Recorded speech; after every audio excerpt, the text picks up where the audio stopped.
Okay. Amy, I can't take right now. I'm sorry.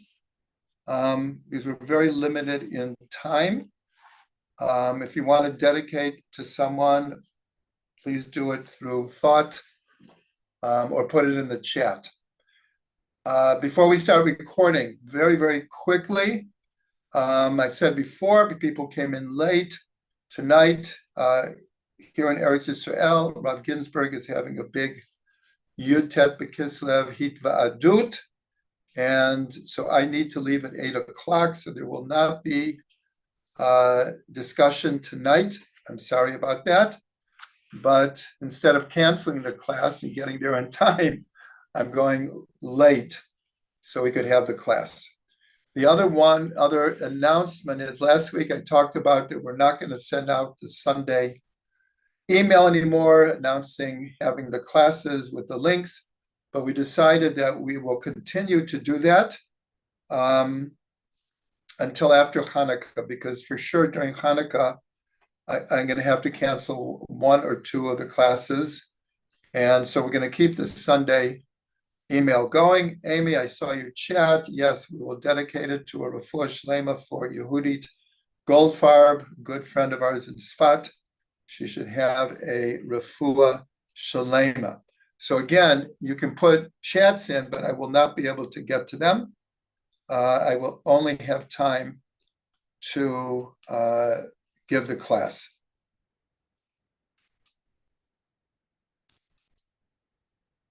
Welcome everyone to Fundamentals of Kabbalah and Chassidut. We are continuing with our series on Ma'aseh Bereshit, the account of the workings of creation.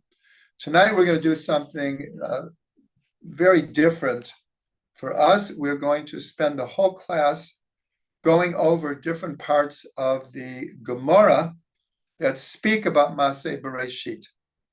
We've mentioned many times that the main source, Talmudic source for Ma'aseh Bereshit and Ma'aseh Merkavah is Tractate Chagiga, chapter 2. It begins on page 11b and goes on for like around 5 pages.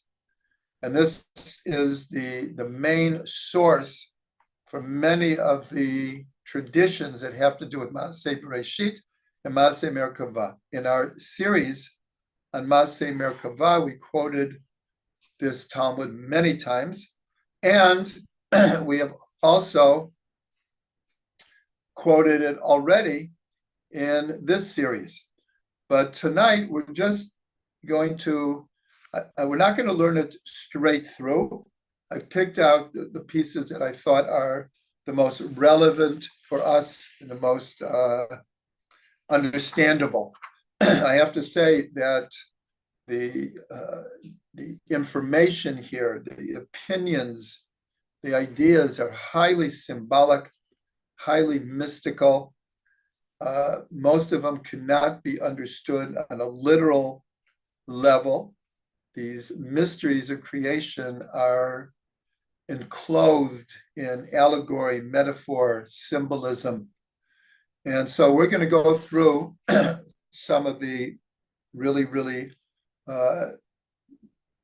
juicy parts of the Gemara. So we're going to just start with the end of the Mishnah. We mentioned before, the beginning of the Mishnah is saying you can't just give over and teach the secrets of creation just to anyone. The same thing with Ma'aseh Merkavah. This is something that we've discussed, but we never discussed the end of this Mishnah.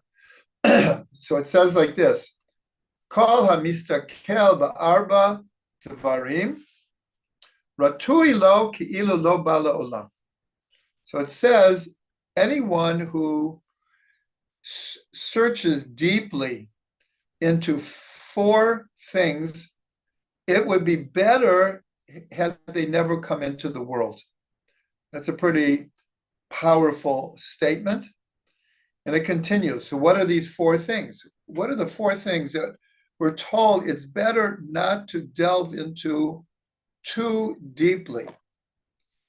and the four things are ma lamala, uma lamata, ma lefanim, ma la'achor. What is above and what is below, what is before and what is after. And then it ends by saying, V'chol shelo chas al kavod kono, anyone, excuse me, who does not exhibit honor or sufficient honor to his creator, ratui lo shelo ba la'olam. It would have been better for him not to come into this world. So as you can imagine, there are many opinions of what are these four things actually talking about. What's above and what's below.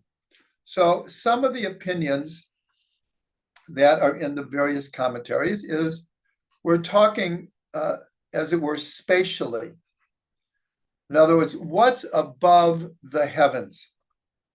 What's above the heavens? What's below the earth? That's one way to look at it. Others say this is not talking about spatially whatsoever. It's talking about those things that are beyond, they're above our ability to comprehend. So, for example, we're going to hopefully get to this, I don't think tonight, a discussion of the seven heavens. So here, what's above, obviously, they're talking about seven heavens. Obviously, they are talking about what is above. So what are they referring to? Excuse me. L'chaim.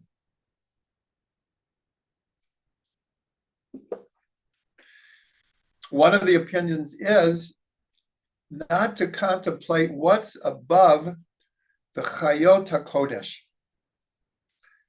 Those are the types of angels that we talked about, confronted in Maseh Merkavah, in the account of the chariot.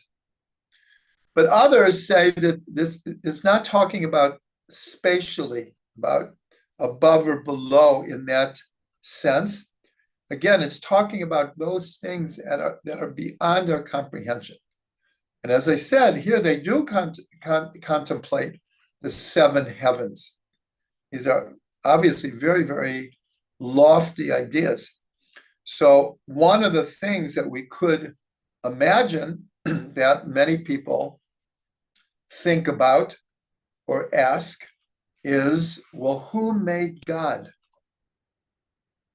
Where did God come from? If God created everything, who created God? So this is just an example of a question that can never be answered. There's no, in our present state of consciousness, no matter how lofty or pure, that's a question that is beyond our comprehension. And if a person starts getting too involved with the fact that they can't understand, then it can lead a person. That's part of the warning here. That's why he says it would be better that they didn't come into the world. And this, of course, throughout the ages was one of the reasons that Kabbalah was not opened up to the wider public, because it can be easily misunderstood and easily people can get off track by getting too deep in mystical ideas that are perhaps beyond our comprehension. So that's above and below.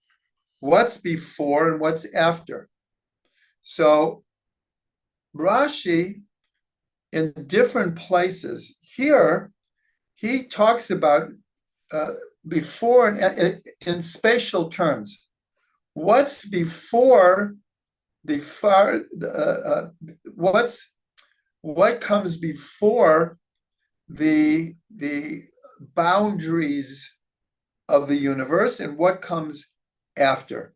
But later he he in the same tractate, because of a discussion that they're having, he now explains it as far as time, temporal. And usually when we read this, what comes before and what comes after, we don't usually think of spatial ideas. It's more like time. What came before creation? What came before God's thought of creating? And then what comes after is, well, what is the world to come? What is Techiyat Metim? And these are natural questions that people have. But we're talking about is to, the word in English is scrutinize. In other words, get too wrapped up into these questions. And we see that many people, when they have questions that they can't answer, it really bothers them. And for many people, it challenges their faith. That's what they're talking about here. In other words, don't philosophize by things that are too far beyond our comprehension. Because if you let those things bother you to the point where it's going to threaten your foundations, your faith, then the expression here, and it's somewhat of a extreme expression, is it would be better not to come into the world.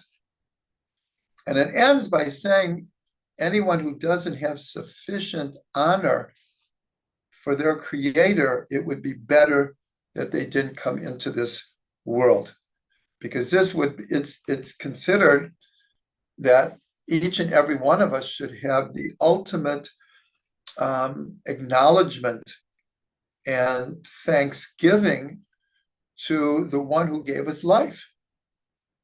And so someone who, as it were, turns their back on God, or doesn't pay attention, or doesn't believe, or even vilifies the idea of a God or a creator, then it would be better that you didn't come into the world, because the whole relationship that you should be having with the creator, you're in a certain way either destroying or ignoring, or just treating it not in a proper fashion. Remember, the second of the 10 Commandments is not to take God's name in vain. In other words, not to minimize the honor, the respect that we should have for our Creator.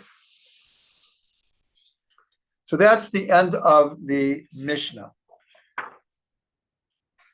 Now, for anyone who wants to follow later, as I said, we're not going straight through the Gemara, but I'm jumping to 12a. And here we have to understand that this is something that we really haven't touched on.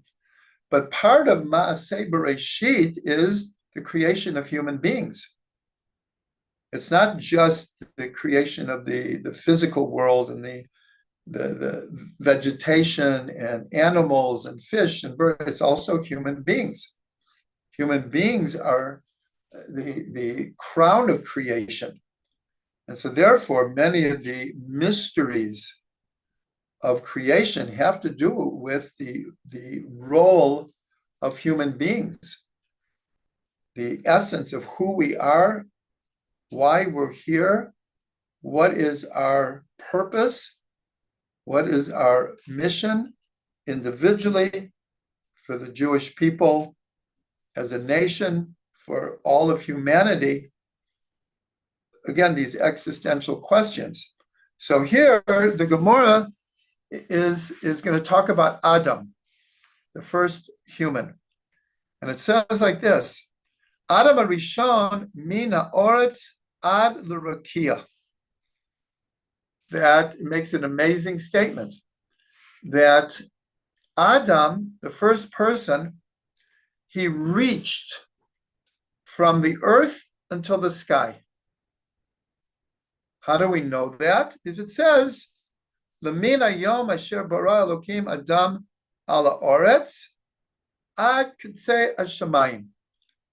That from the day that God created man on the earth and into the end of heaven.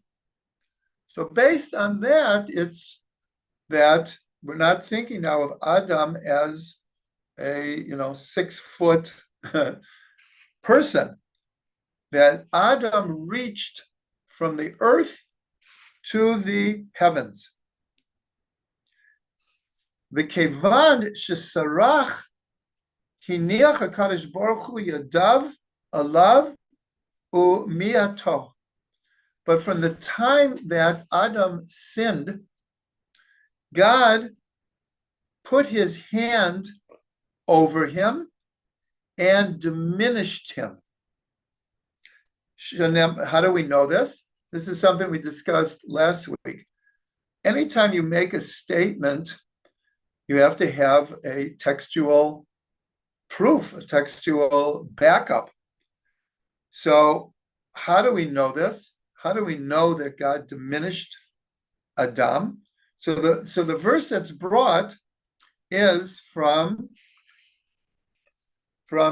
Psalms 139, verse 5, saying, Achor v'kedem saratani v'teishet alai kapcha. So it says here, later and earlier you formed me, and you placed your palm upon me.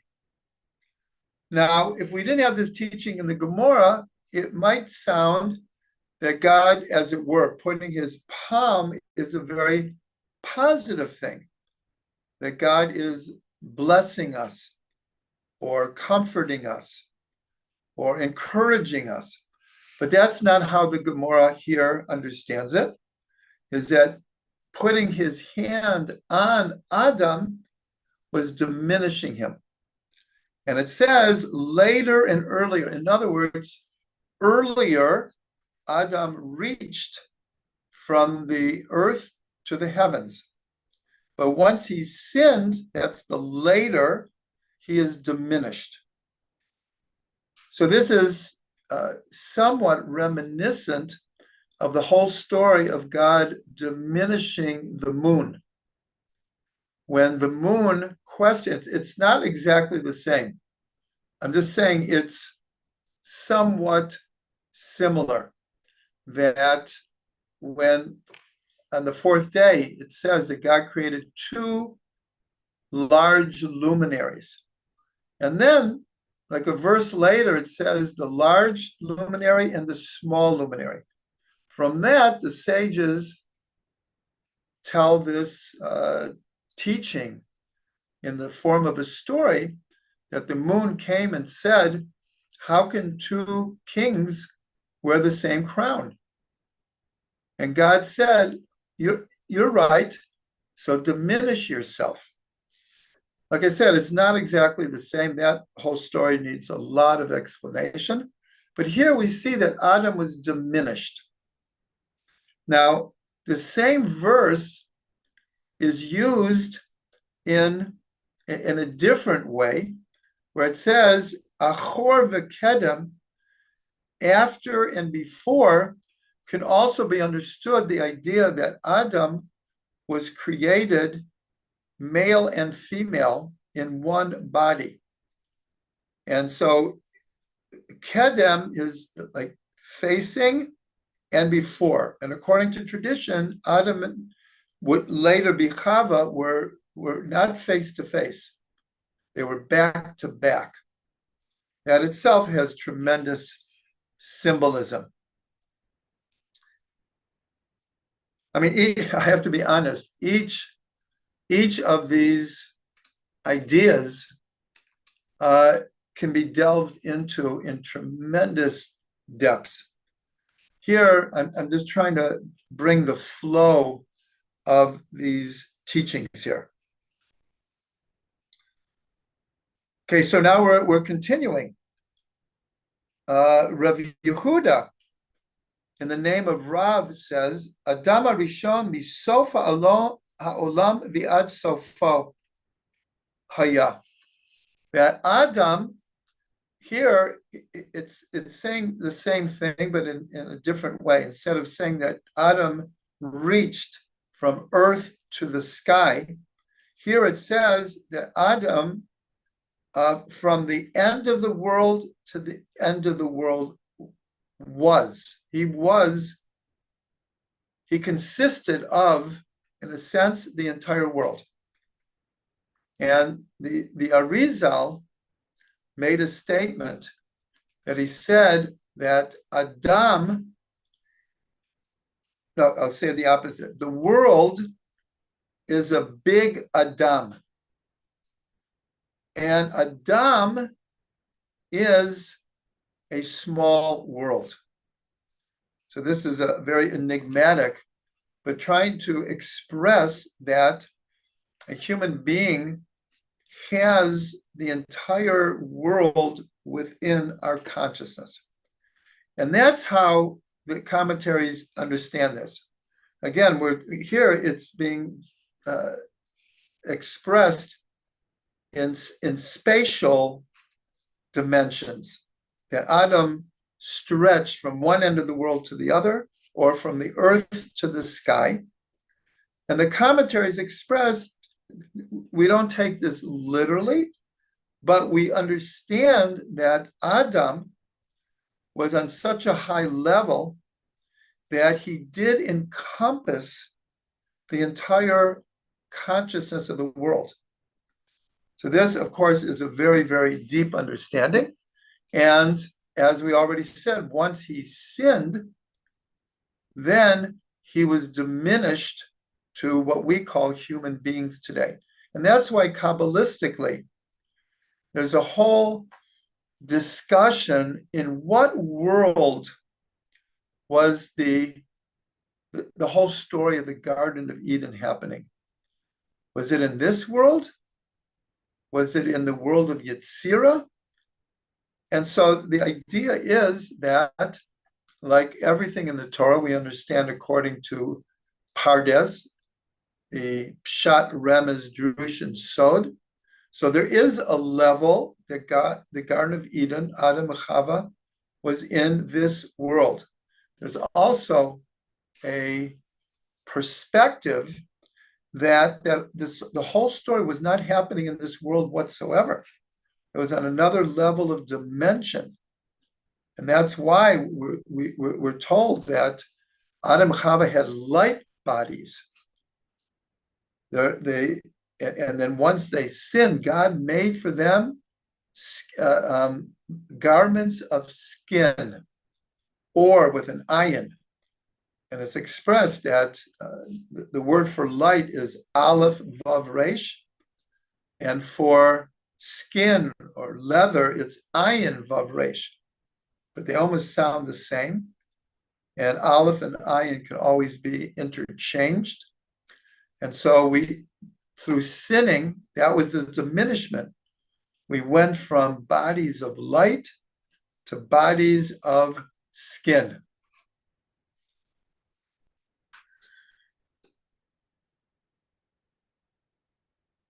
Then it continues. So how do we know that Adam stretched from one end of the world to the other?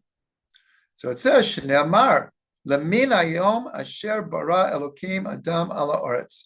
It's the same verse that we brought before, Va'ad k'tzei hashamayim. This is a verse, the same verse from Tehillim.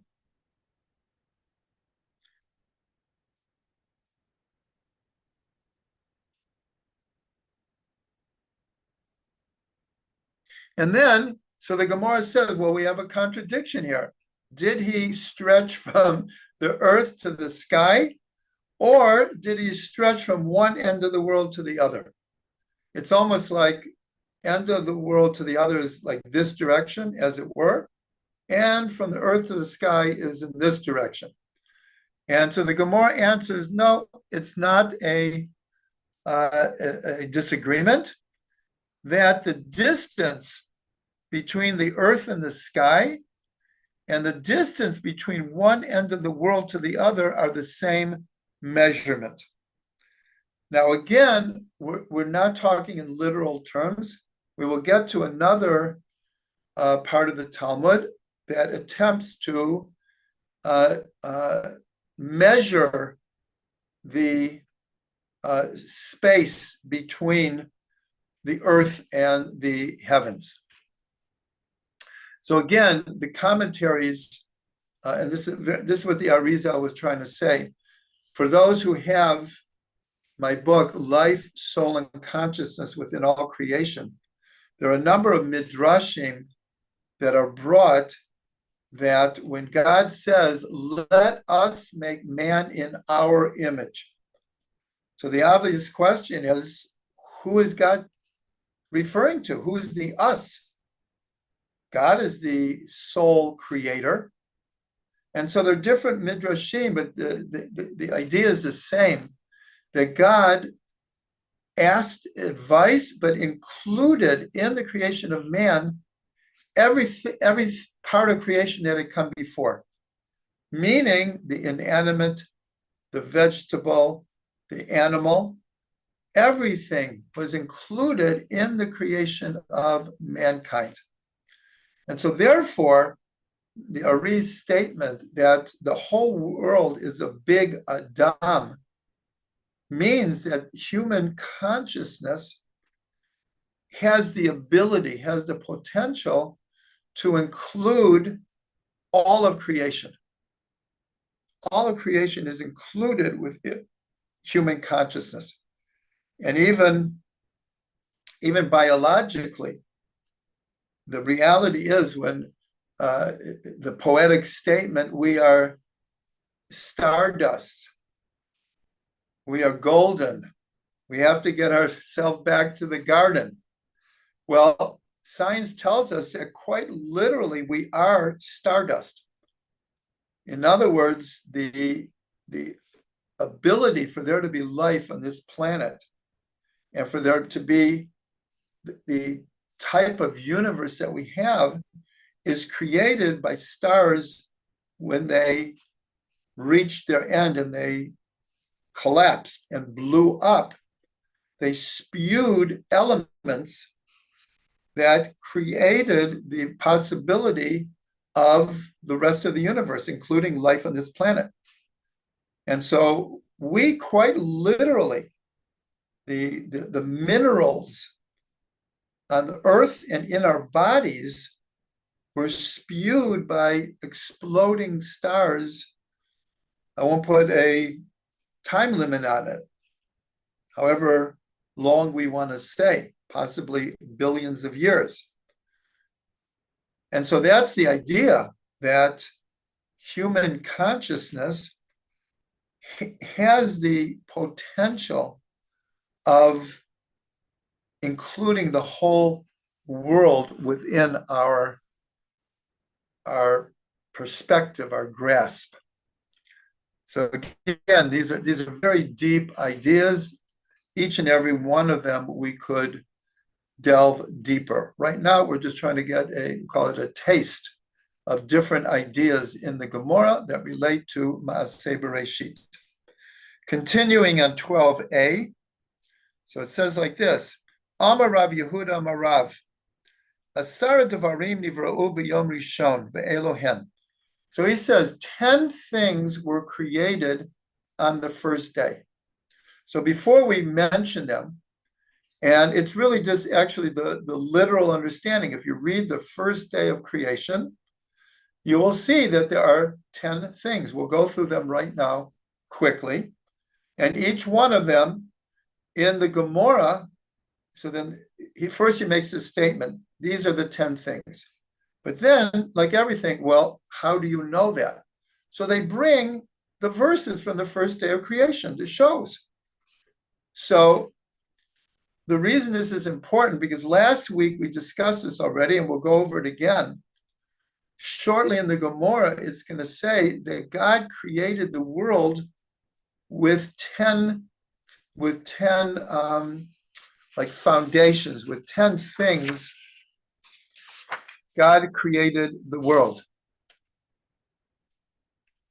And we went through those. And there we made the connection between the 10 expressions to which the world is created and the 10 sefirot.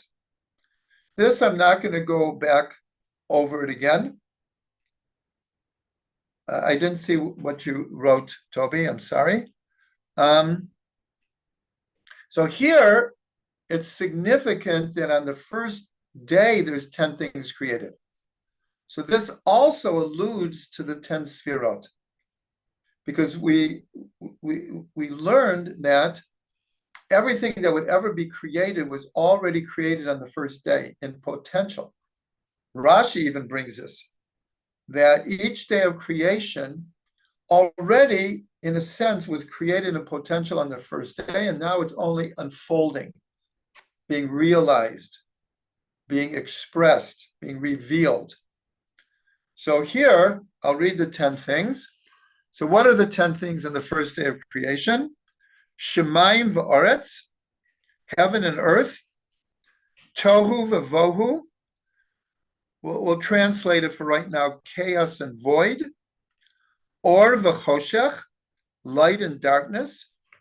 Ruach umayim, breath or spirit or wind and water. Midat yom umidat laila, the aspect or the length of day and the length of night.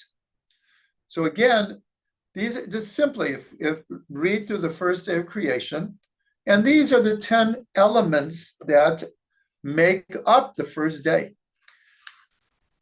The Gemara continues, and I don't think we need to do this. It's just, how do we know that God created Shemayim and Aretz on the first day?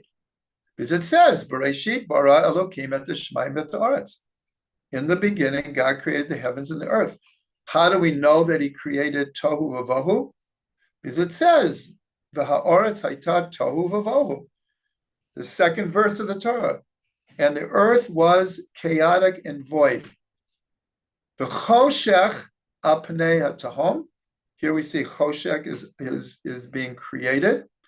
V'ruach Elokim, and the spirit or the breath or the wind of God, merachefet apnei hamayim, was hovering over the waters. So there already we have ruach, mayim, choshech, tohu v'vahu. 5 things in the second verse. And then it just continues and it brings the proper verses for these 3 things. Then, and again, I'm not going doing all of it, but then the Gemara asks, V'or b'yom harishon ibarei v'yiten otam Elokim b'rakia shemayim. No, excuse me.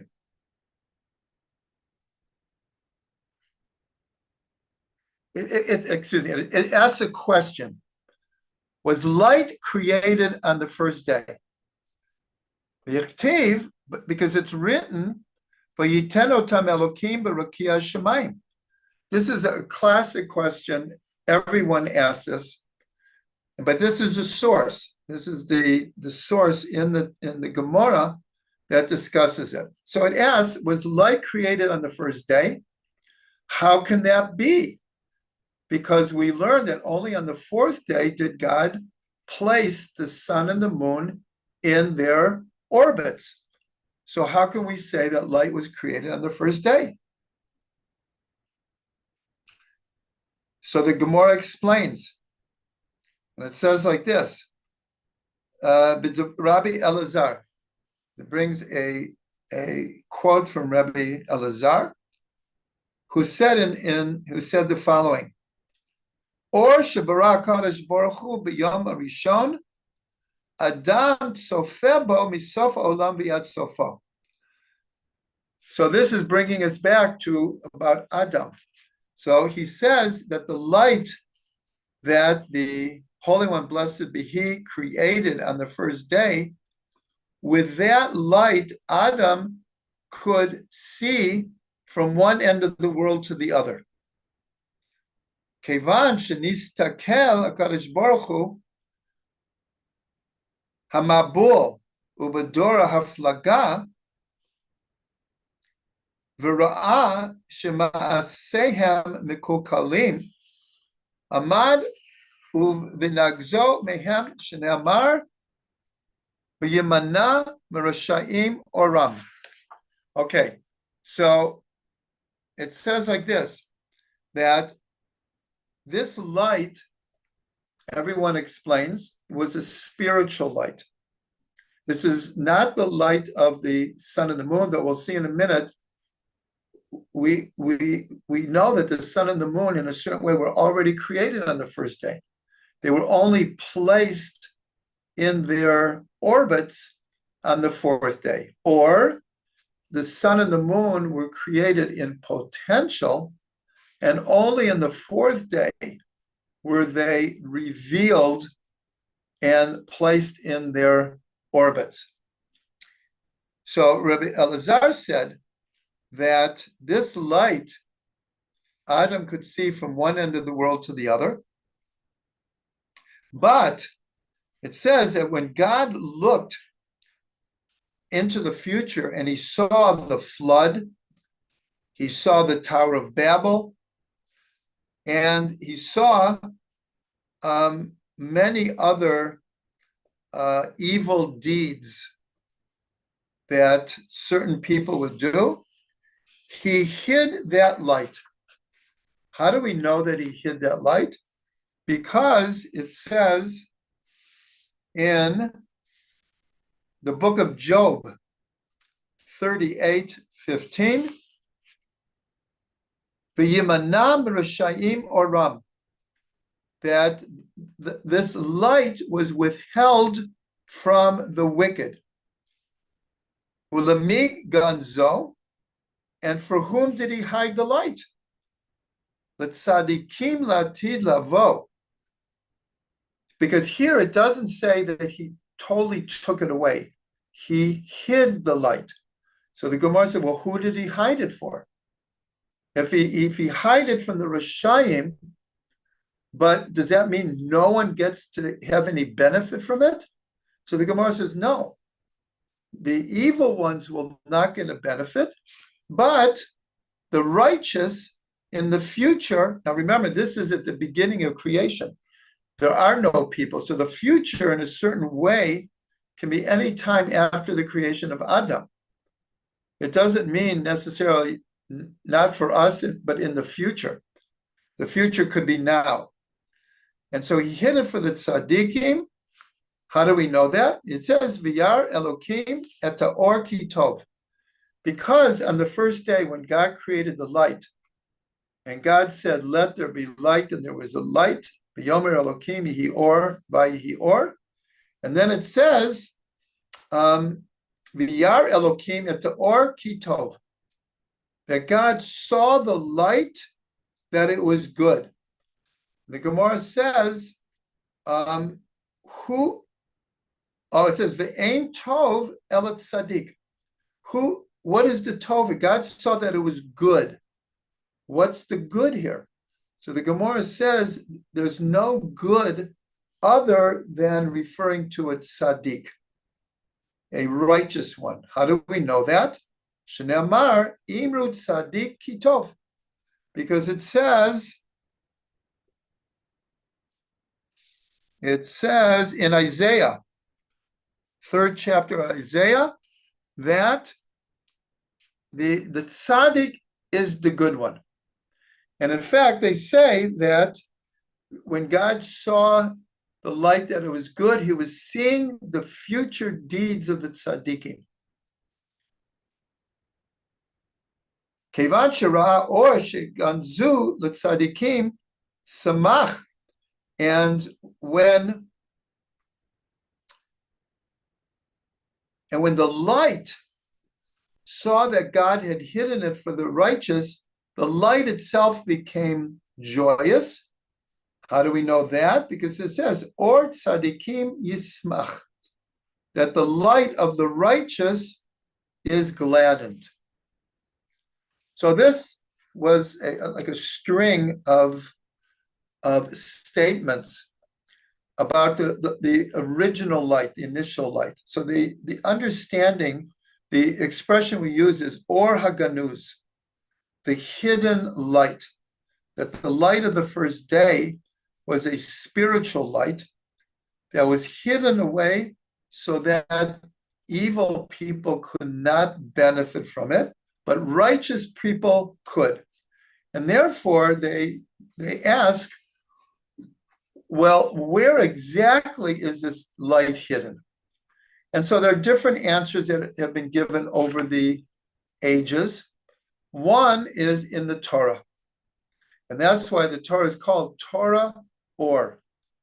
A very famous yeshiva in Jerusalem is called Torah Or. The Torah is light. So the light, the spiritual light, is hidden in the Torah. So when we learn Torah, we are accessing, we are touching, we are experiencing this spiritual light. Others say that this was the light, that was the secret of the menorah in the Mishkan, in the tabernacle, and the temple. It wasn't just a physical light, that this we'll call it now infinite light of God, the spiritual light was enclosed in the physical light. Others say that this light is hidden in Shabbat. And that's what makes or helps make Shabbat so special. And this is connected, as we've discussed before, with the custom that it's women who usher in the Shabbat by lighting candles. There's practical reasons. Back then, they didn't have electricity. So if you want light, you had to light either some kind of, this is even before a kerosene, they would light oil. And so having light on Shabbos was a very practical thing. It's brought in the Shulchan Aruch.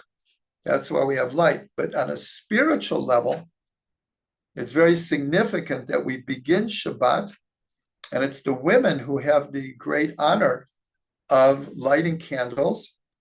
And again, there's a legal reason why women close their eyes, so that because you have to light the candles first and then say the bracha.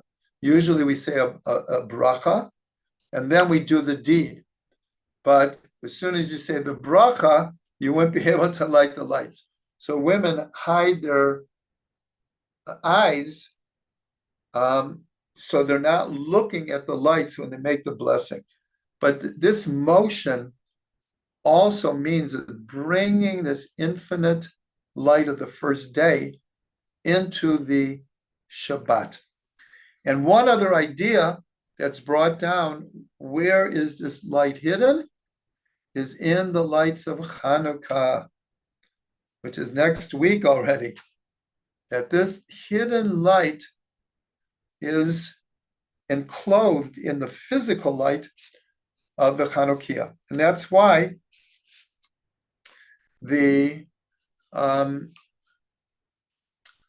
according to Chassidut, one of the most auspicious times of the year to meditate is when looking at the lights of Hanukkah. And I'm not talking about like for 1 minute. Sitting by your lights, those of you who have the book, The Lights of Hanukkah, that the Hasidic custom is as much as possible to sit by your lights and meditate on them. So this is a good place.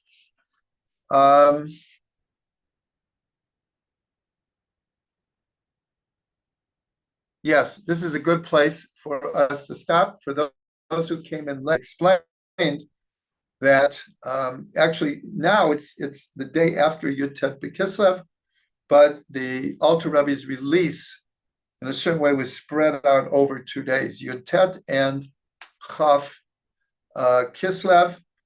And I have to cut the class short because I'm going to the celebration with Rav Ginsburg. I'm going late, so I could teach the class, so you'll forgive me for not having the time to look at the chats or to look at or to have a discussion group. I do want to mention that all of you got an email this week or got a WhatsApp that this is Or Chadash's once a year fundraising attempt. And please, everyone, look at what we sent you. And I have to say, many people who are watching live and later have been donating this year and for many years. Many people still need to, if you've benefited this year, to help us out to be able to continue what we're doing. So please take a look at that email. I also said that we thought of canceling the Sunday email, reminding everyone of the classes. And we are going to continue that till after Hanukkah. And there will be classes that will be canceled. I just haven't worked it out yet, but we will let everyone know because of Hanukkah. It's not easy, especially because the time that I give the class is when we would be lighting candles or sitting around the candles. And I have family, Baruch Hashem, coming from America. And so there will be some cancellations, but everyone will know about them. So everyone, this is called the holiday of Chassidut, the holiday of the inner dimensions of the Torah. And so here, by learning Ma'aseh Bereshit, the best that we can, hopefully we will be connecting to these inner lights of the Torah, and the two personalities are the Alter Rebbe, who was released from jail when he could have been in jail for the rest of his life, but miraculously he was released. And it's the Yurtzeit of the Maggid of Mezrich, who was the successor of the Baal Shem Tov, and most of the Hasidic Rebbes that spread out all over Europe were students of the Maggid of Mezrich. So that's a little bit about Yud Tet B'Kislev. Thank you, everyone, for coming. And we will call it a evening. Everyone have a great preparation for Hanukkah. And again, I'll let you know which classes will have.